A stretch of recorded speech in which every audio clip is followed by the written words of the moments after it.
നിങ്ങളുടെ ദൃശ്യമാധ്യമം കണ്ടപ്പോൾ എൻ്റെ സുഹൃത്താണെന്ന് ഇപ്പോഴും സുഹൃത്താണെന്ന് അയാൾ പറയുന്നു. ആ കുട്ടി എൻ്റെ ഇപ്പോൾ സുഹൃത്താണ്. പിന്നെ എന്താ പരാതി അവിടെ? ആ പറഞ്ഞ കുട്ടിയും പറയുന്നു ഞാൻ കണ്ടത് വിഷയം കണ്ടത് വേണമെങ്കിൽ കാണിച്ചു തരാം. ഞങ്ങൾ അന്നും സുഹൃത്താണ്, ഇപ്പോഴും ഇതിന് മുമ്പ് സുഹൃത്തുക്കളായിരുന്നു, ഇപ്പോഴും ഞങ്ങൾ സുഹൃത്തുക്കളാണ്. ഇവരും പറഞ്ഞത് തന്നെയാണ്. താങ്കൾ പറയുന്നത് പൊതുസമൂഹം കൂടി കാണുന്നുണ്ട്. ആയിക്കോട്ടെ, ഞാനല്ല, നിങ്ങളുടെ ദൃശ്യമാധ്യമം കണ്ടതല്ലേ ഞാൻ. ഇന്നലെ ഏറ്റവും ഒടുവിൽ പുറത്തു വന്ന ഓഡിയോയിൽ നിർബന്ധിക്കുകയാണ് ഞാൻ ശ്രദ്ധിച്ചിട്ടില്ല.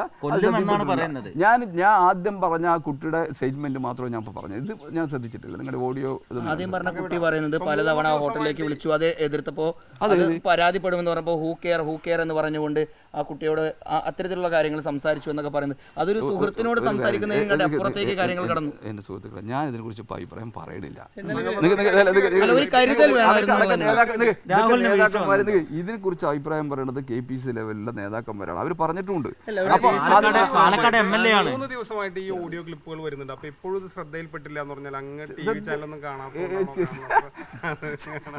അങ്ങനെ ഒരു ഉത്തരം എന്നെ കൊണ്ട് പ്രതീക്ഷിക്കണ്ട. ഒരു കാര്യം പറഞ്ഞേക്ക്, നിങ്ങൾ ഗൗരവമായിട്ടുള്ള പാലക്കാട് ജില്ലയെ ബാധിക്കുന്ന ആ സംഭവം എടുക്ക്. ഞാൻ താങ്കൾ ഇത്രയും ചെറുതായിട്ടാണ് ഈ വിഷയത്തെ കാണുന്നത്. പാലക്കാടിനെ ബാധിക്കുന്ന വിഷയമല്ലത്. പാലക്കാട് ബാധിക്കുന്നത് ആയിരക്കണക്കിന് കുട്ടികൾ മരിക്കാനിടയായ സ്കൂളിലെ ബോംബിനെ കുറിച്ച് പത്രക്കാർ നിങ്ങൾക്ക് ബാധിക്കില്ലേ? നിങ്ങൾ ചെയ്യുന്നില്ലല്ലോ. ഈ താല്പര്യം അധികം ചെയ്യൂ. അതിൽ യഥാർത്ഥത്തിൽ കോൺഗ്രസിനെതിരെയാണ് കൂടുതൽ കാര്യങ്ങൾ വരിക. കാരണം കോൺഗ്രസ് എത്ര ദിവസമായി ഒരു 4 ദിവസം ഒരു സമരം കോൺഗ്രസ് നടത്തുന്നുണ്ട്. നാളെ രാവിലെ സമരത്തിലാ. പിന്നെ ഇന്ന് ഞായറാഴ്ച അവിടെ സമരം ചെയ്തിട്ട് കാര്യമുണ്ടോ? ഇന്നലെ അപ്പൊ എവിടെ 3-4 ദിവസം കോൺഗ്രസിന്റെ ഒരു ഘടകം പോലും നടത്താത്ത സമരത്തെ കുറിച്ചാണ് അങ്ങ് പിന്നീട് എന്റെ പത്ര സുഹൃത്തുക്കളെ നോക്കേണ്ടത്.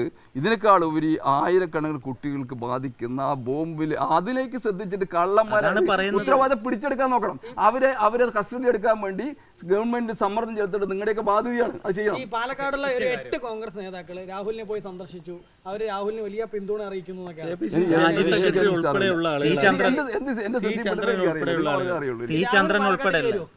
എന്താ വേണം മടി? അയാൾ ജനപ്രതിയല്ലേ?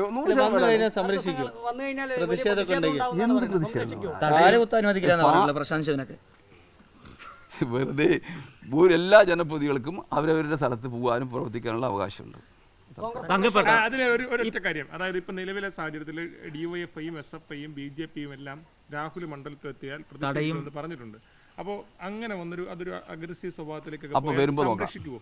അങ്ങനെ ഒരു ഘട്ടം വരുമ്പോൾ നോക്കാം. അങ്ങനെ ഘട്ടത്തിൽ നിൽക്കുന്നത് വരട്ടെ. ഘട്ടം വരട്ടെ, അപ്പൊ നോക്കാം. 12 നിയമസഭാ മണ്ഡലങ്ങൾ ഒരു വലിയ ജില്ല, അതിൽ കോൺഗ്രസ് ജയിച്ചു വരുന്ന ഒരേ ഒരു മണ്ഡലം. ആ മണ്ഡലത്തിൽ തുടരെ പ്രശ്നം വരുന്ന സമയത്ത് പാർട്ടിക്ക് അതൊരു വെല്ലുവിളിയായിട്ട് നിൽക്കുന്നില്ലേ? ഒന്നൊന്നുമല്ല, ഇനി വരാൻ പോകുന്ന 6-7 MLA വരും. നമ്മൾ പഠിക്കണ്ട. അല്ല, നിലവിലെ സാഹചര്യം പാലക്കാട് മുനിസിപ്പാലിറ്റിയിലേക്ക് സാഹചര്യം എന്ന് പറയുന്നത് മങ്ങുന്ന സമയത്ത് അത് KPCC അറിയിച്ചിട്ടില്ലേ? DCC ഇതൊരു പ്രശ്നമല്ലേ? അത് അങ്ങനെ അതൊക്കെ KPCC ശ്രദ്ധിക്കുന്നുണ്ട്.